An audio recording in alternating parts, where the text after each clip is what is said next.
Hello दोस्तों, आप लोग कैसे हैं। हमारी आज की कहानी है अपने आत्मसम्मान के कारण। प्राची अभी तैयार होकर घर से निकल ही रही थी। उसकी सास मालती जी ने टोक दिया, बहू कहाँ जा रही हो। प्राची ने बहुत विनम्रता से जवाब दिया, माँ जी, पापा की तबीयत बहुत ख़राब है। माँ बहुत घबरा रही है, उन्हें देखने जा रही हूँ। यह कहकर प्राची बिना जवाब का इंतज़ार किए घर से बाहर निकल गई। मालती जी को उसका व्यवहार अच्छा नहीं लगा, लेकिन पिता की बीमारी की खबर सुनकर वे चुप रह गईं। प्राची जल्दी से घर पहुंची तो देखा पापा का खांसी की वजह से बुरा हाल था। प्राची ने माँ से कहा, मैंने आपसे पहले ही कहा था कि पापा को किसी अच्छे डॉक्टर को दिखा लेते हैं। खांसी बढ़ती जा रही है, लेकिन आप दोनों किसी की सुनते नहीं हो। आप पापा को संभालो, मैं ऑटो लेकर आती हूँ। हम बड़े हॉस्पिटल चलेंगे। प्राची पापा को लेकर अस्पताल पहुँच गई। वहाँ डॉक्टर ने उन्हें एक इंजेक्शन लगा दिया, जिससे उन्हें कुछ आराम मिला। डॉक्टर ने प्राची से कहा, देखो अभी तो हम इन्हें एडमिट कर रहे हैं, कल इनके सारे टेस्ट करेंगे, उसके बाद ही ठीक से इलाज शुरू होगा। प्राची पापा को एडमिट कराकर घर पहुंची तो उसके पति अमित उसकी प्रतीक्षा कर रहे थे। अमित ने जाते ही प्राची से पूछा, कैसे हैं पापा। तुम तो उन्हें देखने गई थी, कितनी देर लगा दी। तुम्हें पता है ना, माँ से खाना नहीं बनता, आज सब भूखे बैठे हैं। कम से कम पापा को सोचती, अपने घर ही जाकर बैठ गई। यह सुनकर प्राची की आंखों से आंसू छलक उठे।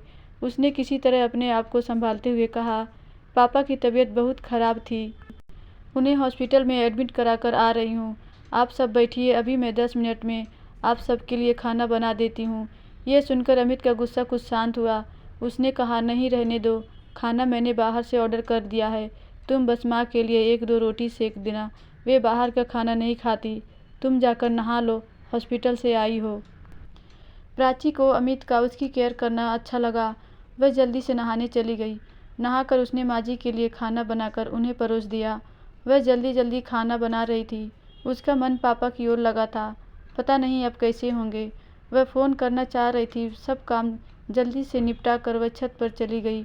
वहाँ उसने माँ को फ़ोन लगाया। माँ, अब कैसी है तबीयत पापा की। माँ ने कहा, बेटा तेरे जाने के बाद तो इनकी तबीयत और बिगड़ गई थी। इनकी खांसी के साथ खून भी आ रहा था। डॉक्टर ने तुरंत सारे टेस्ट कर लिए, सुबह तक रिपोर्ट आ जाएगी। मेरा मन बहुत घबरा रहा है, तू अभी आ सकती है क्या।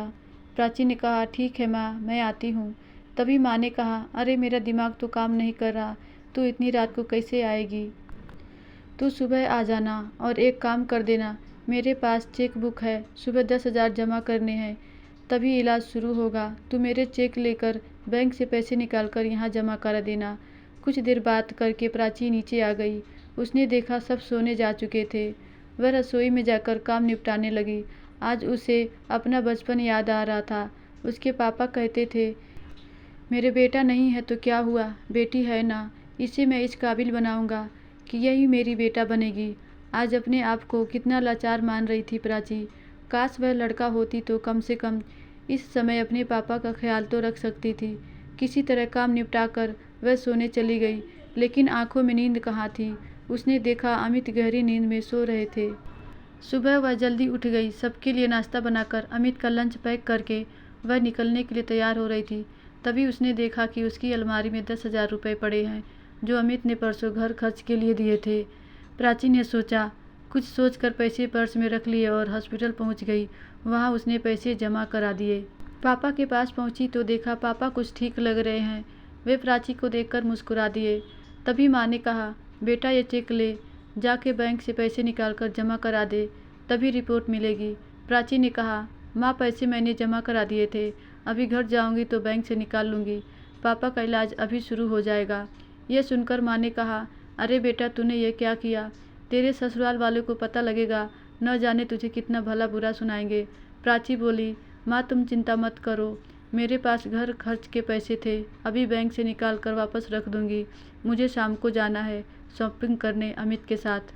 प्राची कुछ देर वहाँ रुककर चेक लेकर बैंक पहुँच गई। बाहर गार्ड से उसने पूछा, भैया आज बैंक बंद है क्या।